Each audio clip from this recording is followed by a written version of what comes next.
د طالبانو لخوا درې تازه او زبردست خبرونه د افغانستان پر ضد د پاکستان شوم پیلانې ناکام کړ. دا چې څنګه نو جزئیات هم دلته وګورئ او چینل سبسکرایب کړئ. طالبانو تورخم کې 500 کیلوګرامه چاودیدونکي توکي نیولي. د جمهوریت په وخت کې خو د همدې موټر بمونو په مرسته هره چاودنه کې سلګونه افغانان شهیدانول. اوس د امارت وار شو.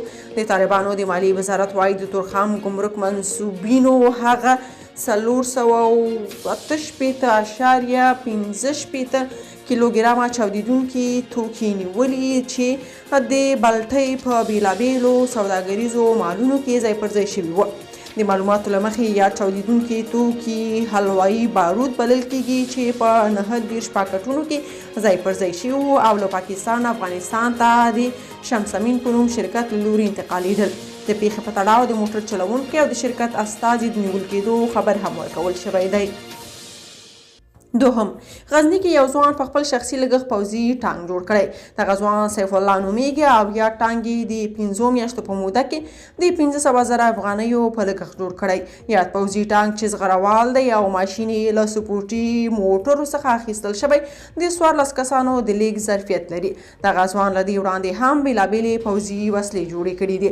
په ورته مهال سیف الله سلام وطندار ته ویلي که حکومت یې ملاتړ وکړي کولی شي چې بېلابېل ډوله پوځي وسایل او تجهیزات اختراع کړي. یا ټانک نن د غزني په ښارواټونو کې د نندارې په توګه وګرځول شو چې خلکو یې پراخ هرکلی وکړ. دریم، طالبان وايي په 201 خالد بن ولید قلوردو کې 3503 ارادي وسایط ترمیم شول. د ملي دفاع وزارت اړوند 201 خالد بن ولید قلوردو د حمایه لوژستیکي کنډک له لوري په تیر یو کال کې 3503 ارادي بېلابېل ډوله نظامي وسایط ترمیم او ګټې اخیستنې ته چمتو شول.